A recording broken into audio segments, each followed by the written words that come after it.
This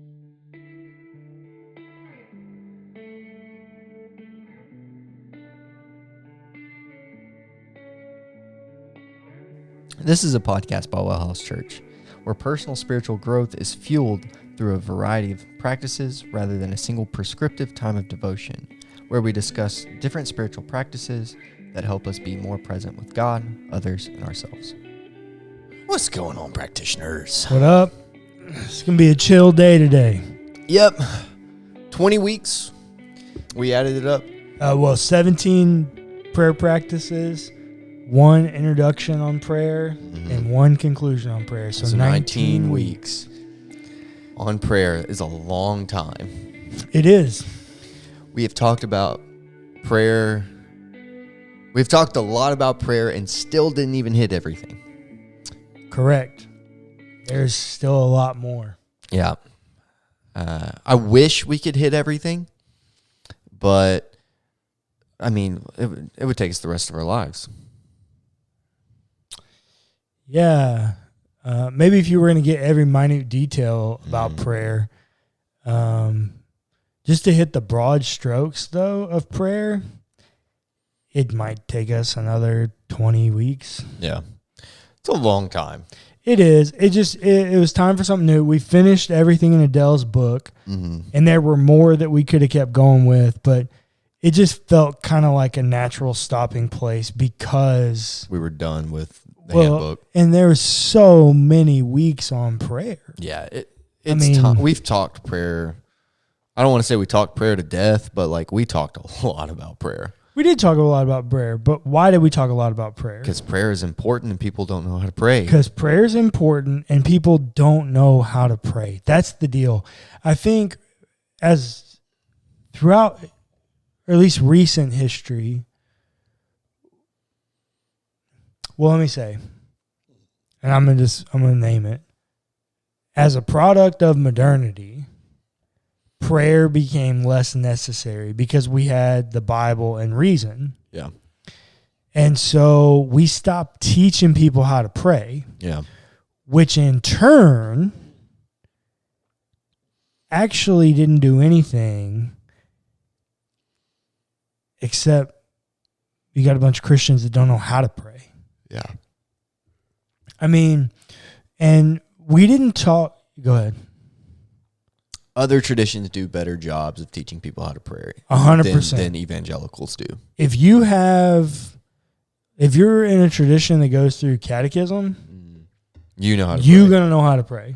Yeah, you're gonna know different prayer practices. Yeah, like 90% of the prayer practices we covered, not practiced in low church traditions. No. In low church traditions, you're going to do spontaneous prayer. Mm-hmm. You might pray the Psalms if you're a really good Christian. And you're going to know the Lord's Prayer as the corporate recitation. Yep. That's it. Mm-hmm.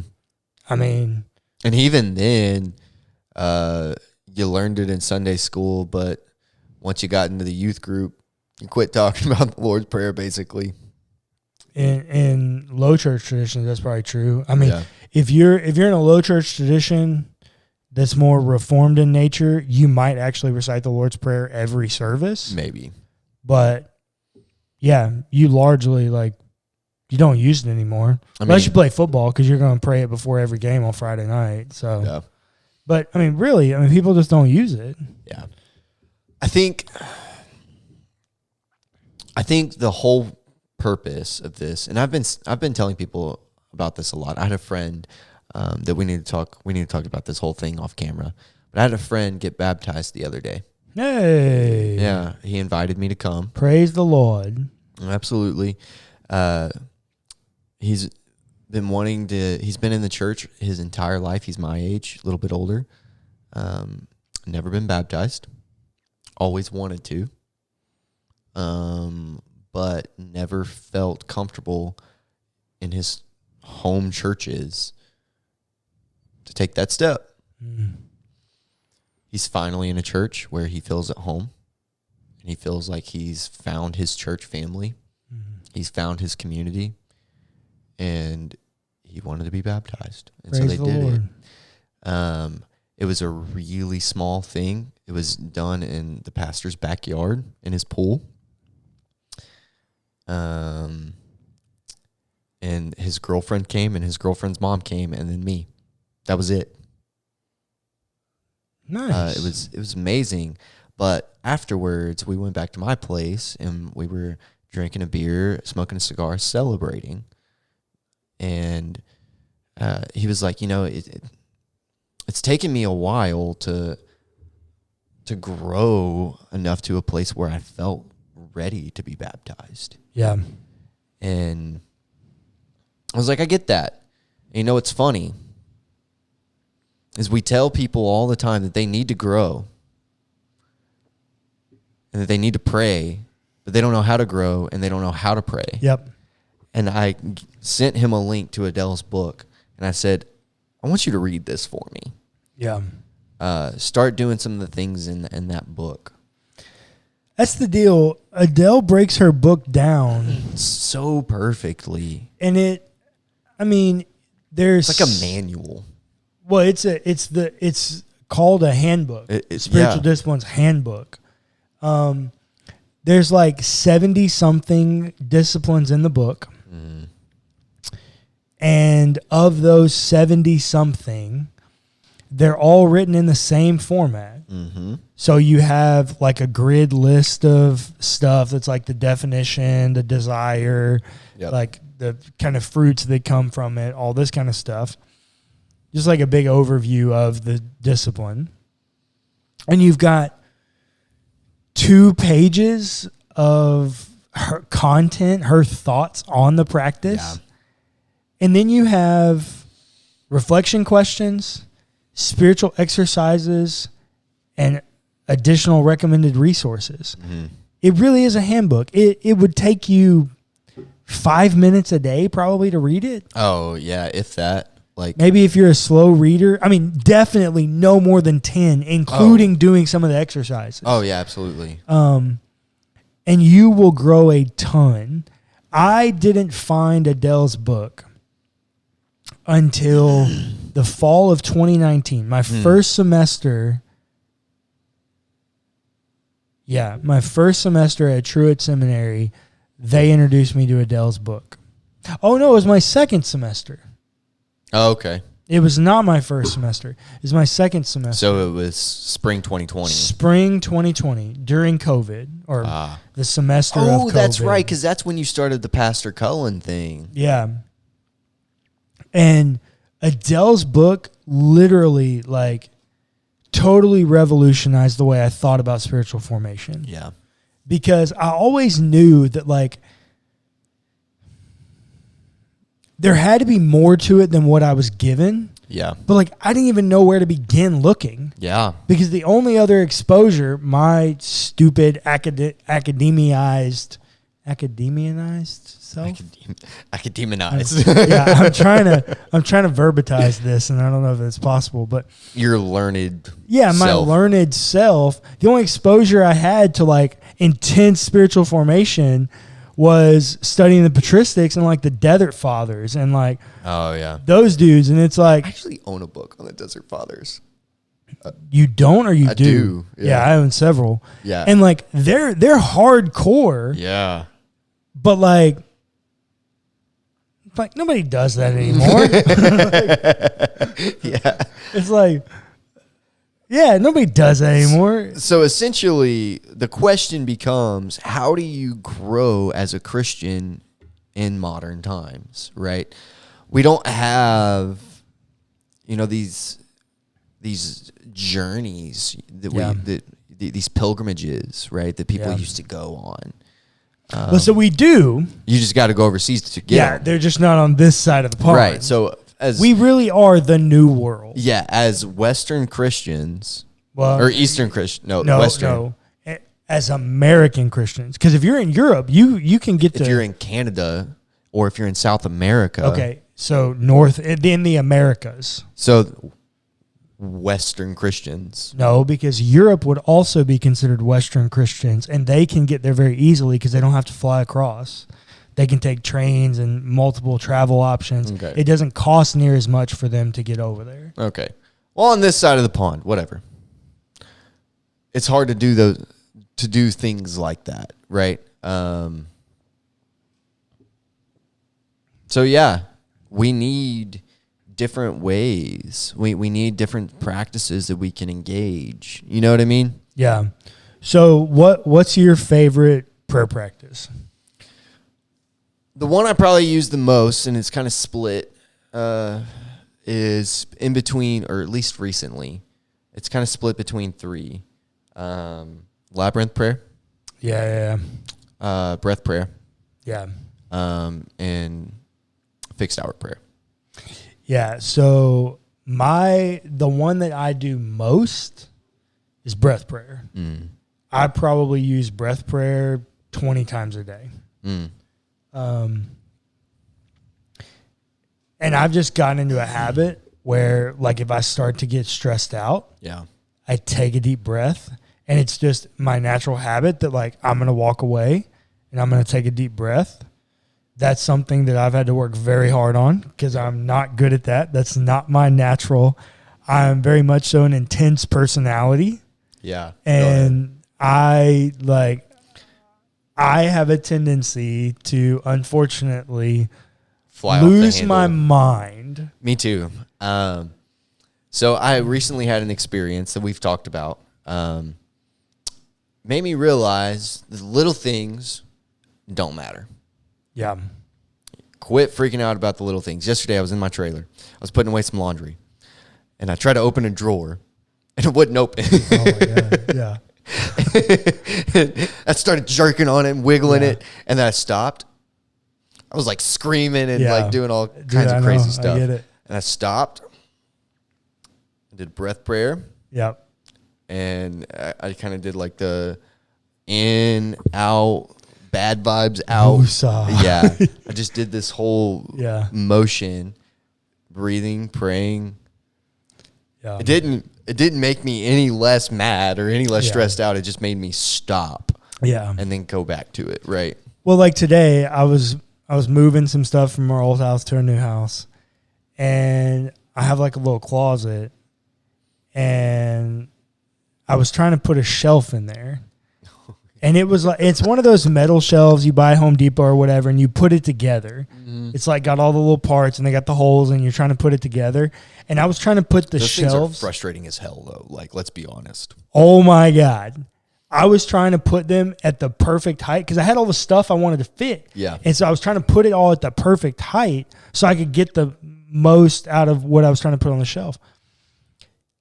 And like the final shelf, I just could not get at the right height.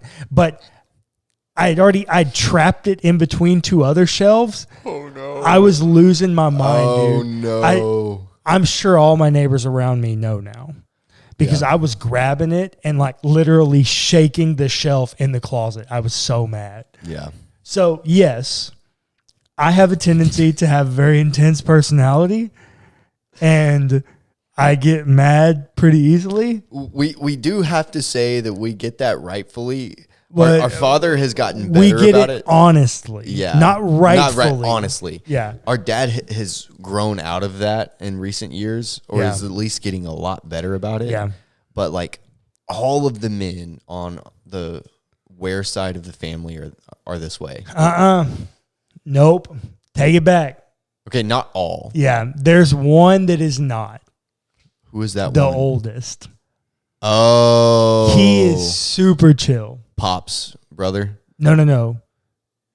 Dad's oldest brother. Oh, yeah. No, that's for sure. But when he was younger, he wasn't. Yes, but right? in his... Yeah. Now, he's fine, right? Yeah, but so we get it honestly. we get this honestly. Because that is my natural, like... It's your natural state. Yeah, my natural reflex.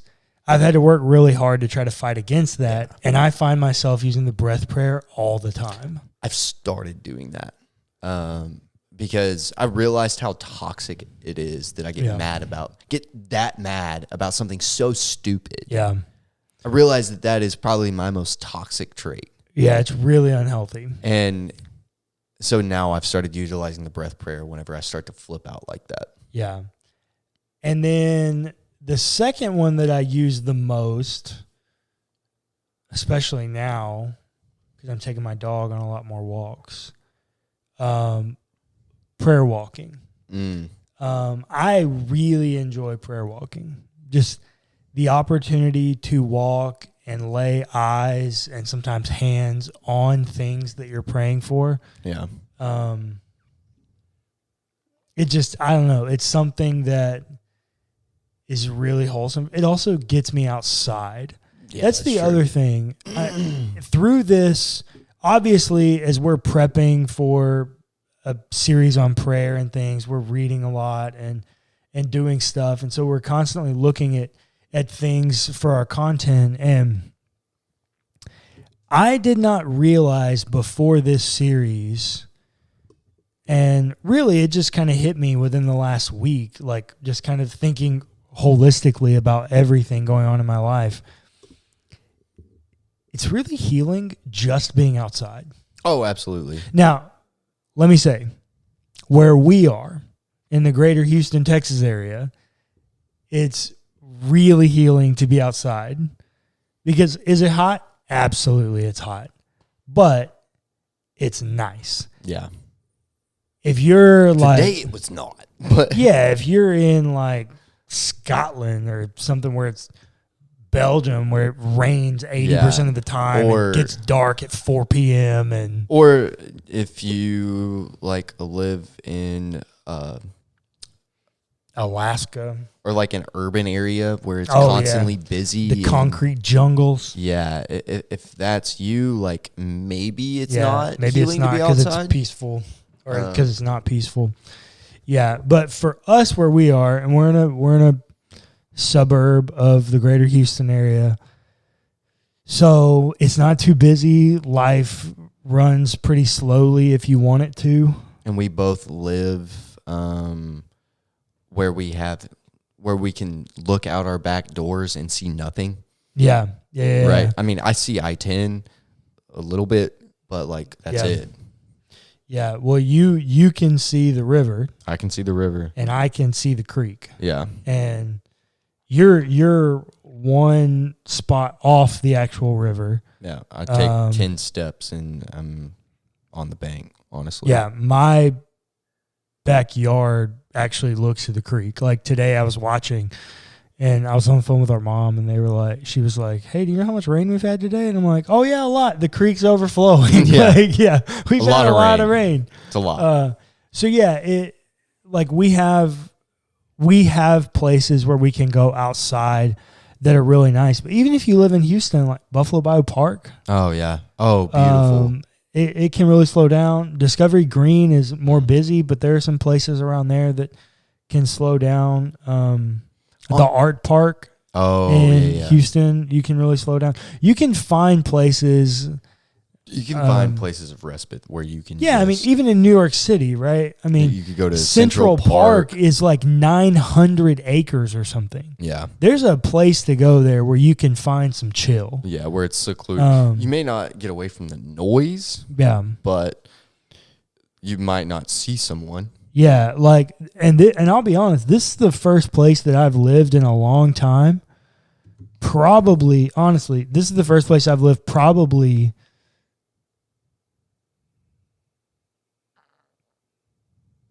since we were kids. Oh, at the old house, on 61, that I can step outside and genuinely hear nothing but like wildlife. Yeah. It's nice. It's really nice. And just being outside is really healing, but also being outside in a spirit of prayer. Yeah. Is really healing. Because we spend so much time inside, and it's like you forget when you're entrapped by these four walls around us that like God made a whole world to experience. Yeah, and that's what, we were talking about designing our studio. We wanted a map because we wanted to remember that the world is bigger than this studio. than just us and who we are. And like, you guys can't see it. I mean, you can see it's it on on the his other stories, side of but the it's on camera. it's on this wall. So we're constantly looking at it. Yeah. Right. As we look at the camera, we see the map, and we see it used to be behind us. We see that the world is larger than us. Yeah. But if you want to go back, deep cuts on this podcast, back to spiritual pathways. Mm-hmm. What was it? The Naturalist. The Naturalist. Yeah. We talked a lot about that. Yeah, we did. In this state of being in nature and being in a state of prayer. Well, and I'm really looking forward to this weekend. We're going up to our grandmother's house. Yep. And one of the things that I can't wait to do is drink a cup of coffee on the back porch. Saturday and Sunday morning. A cup of coffee on the back porch. No joke. Yeah. Or even in the evening with a glass of wine. It's or a beer, like whatever your preference. It's so just chill. I feel like I get such a release from that. Yeah. And like here at home, I'll get up in the morning and drink my coffee outside and look at the creek and watch the water. But in the evenings, you get off work, you come home, you work out. I've been working out outside, and it's like it's one more thing to do outside. Now, I will say working out outside, much better than working out inside. Oh, yeah. But it's like it's not the same kind of experience of being outside in a dedicated, spiritualized space direction. Yeah. I come home from work. I'll do one of two things. I'll either go inside and set my stuff down and make a drink and then come outside, or if I had a really bad day, you just walk straight to the outdoor kitchen and grab a beer. I walk straight to my outdoor kitchen, grab a beer, grab my pipe, and I sit at my patio furniture, and I drink my beer, and I smoke my pipe, sitting outside. And decompress on the and day. Looking at the sun setting. Yeah. Or you can't see the sun setting from where my trailer's positioned, but the sun is still coming that direction. And you see the pink and everything over the water, and if it's a good day, there's a breeze, and it's just surreal. How can you not experience God in these moments? Yeah. Well, and that's what I wanted to say is like, for all of these prayer practices, that was the other one I wanted to do. But before we actually hit record, Clayton and I were talking about two other episodes that we wanted to do for this that we just didn't end up doing. And I couldn't remember one of them, but it was prayer postures. It was prayer postures. Like old school, people used to pray holding their arms out like they were on a cross, or on their knees, or whatever. But anyways, all of these prayer practices you do, where you do them and the posture in which you do them will change the experience. 100%. So if breath prayer is not really cutting it for you, but you're a yoga person, go outside and do some yoga while you do the breath prayer. Yeah. If you are, a prayer walker, if you work in the mall and so you walk in the mall and you prayer walk while you go to your place. Office, yeah, right? If you walking out, go outside, go walk your neighborhood, go walk your apartment complex. Yeah. Go walk your trailer park for my RV people. Yeah, like wherever you are, all of these prayer practices can be enhanced based on the posture and place in which you do them. And keeping it, and this is what I say all the time, and this is probably what I want to end with. If you can take prayer and instead of treating it like something you have to do, treating it like a menu where you get to pick what you want in the moment, you'll be more apt to use it. And some days I wake up and I go to work and I have a day and I come home and I just want a beer. There are other days I wake up and I go about my day and I'm like, margarita would be really nice. And yet there's still other days that I'm like, nope, it's a normal day. We're going with Old Faithful, the old fashioned. But that's because I treat my afternoon cocktail like a menu. If you lived your day treating your prayer life as a menu of which you could choose from, no matter where you were or what you were feeling, you will answer Paul's command to never stop praying. Because you never have an excuse that you don't have a practice for this moment.